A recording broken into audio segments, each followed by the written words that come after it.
சமூக நீதி அரசு என்று சொல்லக்கூடிய திராவிட மாடல் அரசு உண்மையிலே தலித் வன்கொடுமைகள் மீதும் ஒடுக்கப்பட்ட மக்கள் மீது தாக்குதலுக்கு ஆளாகும் போதும் அதில் போதுமான நடவடிக்கைகள் எடுப்பதில்லை என்ற குற்றச்சாட்டுகள் வளர்ந்து கொண்டே வருகிறது என்பதை நாம் நடைமுறையிலே பார்க்கிறோம். ஒரு கொலை செயலை மேற்கொண்ட அவர்கள் மீது ஒரு 3 பேரை காவல்துறை கைது செய்திருக்கிறார்கள். மிச்சம் 6 பேர் இன்று வரை கைது செய்யப்படவில்லை. புரட்சிகர இளைஞர் முன்னணியினுடைய தோழர் குமரன் அவர்களை கண்டன உரையாற்றுவார். ஈரலூர் பஞ்சமியில தீர்ப்பு போராடி புஷ்பராஜா மீது நிகழ்த்தப்பட்ட தாக்குதலை கண்டித்தும் தாக்குதலில் ஈடுபட்ட குற்றவாளிகளை குண்டர் தடுப்பு சட்டத்தில் கைது செய்ய வலியுறுத்தியும் ஈரலூரில் உள்ள பஞ்ச நிலத்தை ஒடுக்கப்பட்ட மக்களிடம் ஒப்படைக்க வேண்டியும் இந்த ஆர்ப்பாட்டத்தை ஒழுங்கு செய்திருக்கக்கூடிய மக்கள் தமிழகத்திற்கு வாழ்த்துக்களை தெரிவிக்கின்றோம். இன்றைக்கு ஒன்றியத்திலே ஆட்சியில் இருக்கக்கூடிய பாசிச பாஜக அரசு இந்த நாட்டை ஒரு உள்நாட்டு போர் சிவில் யுத்தத்துக்கு ஆயத்தப்படுத்திக் கொண்டிருக்கிறது. சட்டத்தின் ஆட்சி, ஜனநாயகம் உள்ளிட்ட எல்லாவற்றையும் நீர்த்து போக செய்துவிட்டு ஒரு கும்பல் கையிலே அதிகாரமும் ஆதிக்கமும் சேரும் வகையிலே தனது செயற்திட்டங்களை தொடர்ந்து அமைத்துக் கொண்டிருக்கிறது. அதன் அடிப்படையில் இன்றைக்கு தமிழ்நாட்டிலும் சட்டத்தின் ஆட்சி, ஜனநாயகம் ஆகியவற்றை மீறி சாதிய வெறி கொண்ட கும்பல் தாங்களே சட்டத்தை கையில் எடுத்துக்கொண்டு ஒரு கும்பல்களாக வளவரக்கூடிய, அதுவும் குறிப்பாக ஒடுக்கப்பட்ட மக்களை குறிவைத்து தாக்கக்கூடியவர்களாக மாறிக்கொண்டு வருகிறார்கள். இதை தடுக்கக்கூடிய பொறுப்பில் இருக்கக்கூடிய தமிழ்நாடு அரசு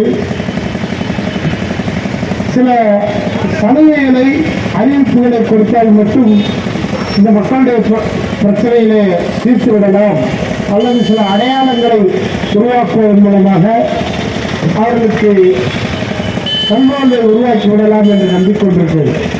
ஆனால் இவர்கள் எதையும் சாதி வெறி அமைப்புகளோ சாதி வெறியர்களோ ஏற்றுக்கொள்ளவில்லை என்பதைத்தான் நடைமுறை காட்டுகிறது.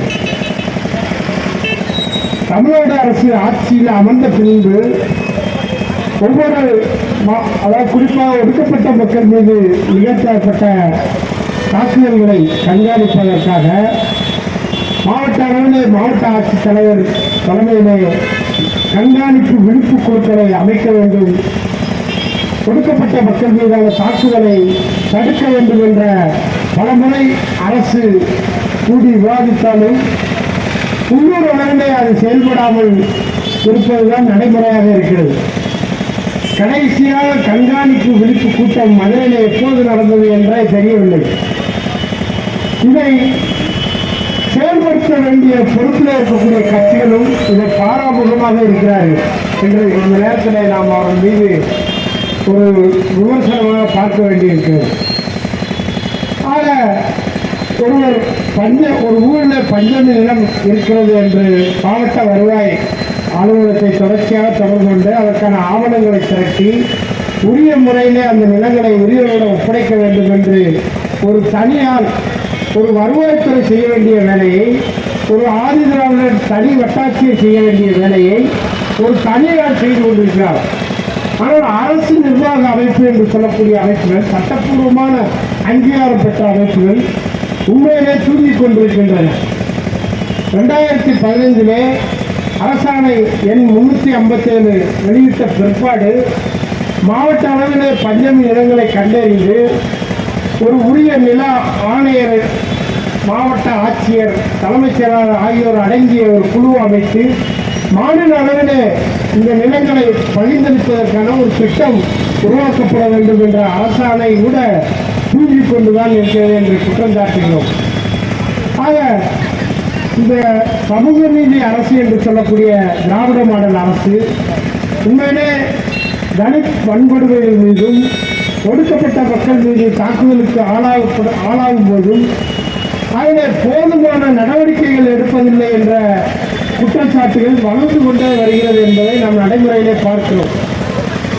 ஆக உண்மையிலேயே இந்த அரசுக்கு பின்தங்கிய ஒடுக்கப்பட்ட மக்கள் மீது அக்கறையும் ஆர்வமும் இருக்கும் என்றால் இந்த வன்கொடுமையை நிகழ்த்துகிற சக்திகள் மீது உறுதியான நடவடிக்கை மேற்கொள்ள வேண்டும். இன்று வரை ஒரு கொலை செயலை மேற்கொண்ட அவர்கள் மீது ஒரு 3 பேரை தான் காவல்துறை கைது செய்திருக்கிறார்கள். மிச்சம் 6 பேர் இன்று வரை கைது செய்யப்படவில்லை.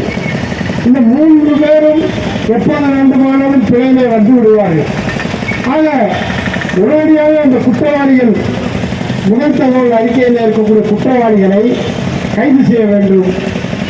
இந்த விசாரணைக்கு பொறுப்பேற்றிருக்கக்கூடிய விசாரணை அதிகாரி தான் அதற்கு முழு பொறுப்பு என்பதை நாங்கள் உணர்த்த கடமைப்பட்டிருக்கிறோம்.